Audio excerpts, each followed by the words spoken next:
Hello, I am Laurent Cardon. I have just learned the happy news. My book S'unir, c'est se mélanger, published by Založba Pivec in Slovenia. I just received the Golden Pear Award of Best Illustration Book, and I'm very happy for that.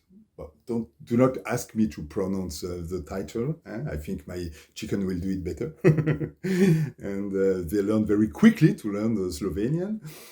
And even this book already has been translated in 12 languages. And my chicken are very, very good to learn languages, better than me.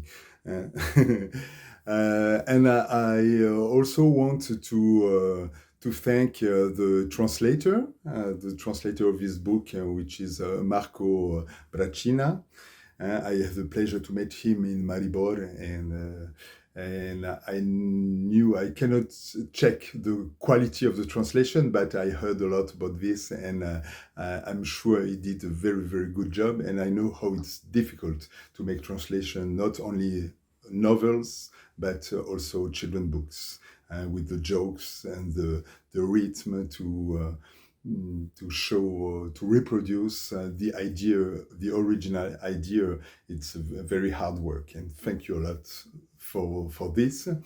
And but what touched me more than everything in this prize is to know uh, how these topics about uh, democracy, to live together, and the place of each one in the society, to talk about the difference, how they are important and still important in the youth literature. I don't talk about the message because I don't think the word of message should be appropriate for youth literature, because I think the children always will learn much more by examples around them than in a book.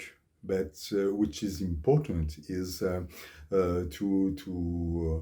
give rise to debate between teachers and children and also parents. This is very important. The readers of that book are between four, I don't know exactly in Slovenia, between 4 and 10. And I also happy to see the parents, many parents or grandparents buy this book because they like it. And also for me, it was a very good surprise also. S'unir, c'est se mélanger, the first one of the collection of 3 books. The fourth is getting ready for the next year. And they are talking about social problems, because we have a community of chicken with 3 roosters, and it's perfect to talk about our society. But I really hope these books will learn Slovenian very quickly, and I want to thank you one more time about this prize. I'm very proud of it, and long live the chickens! Bye, see you.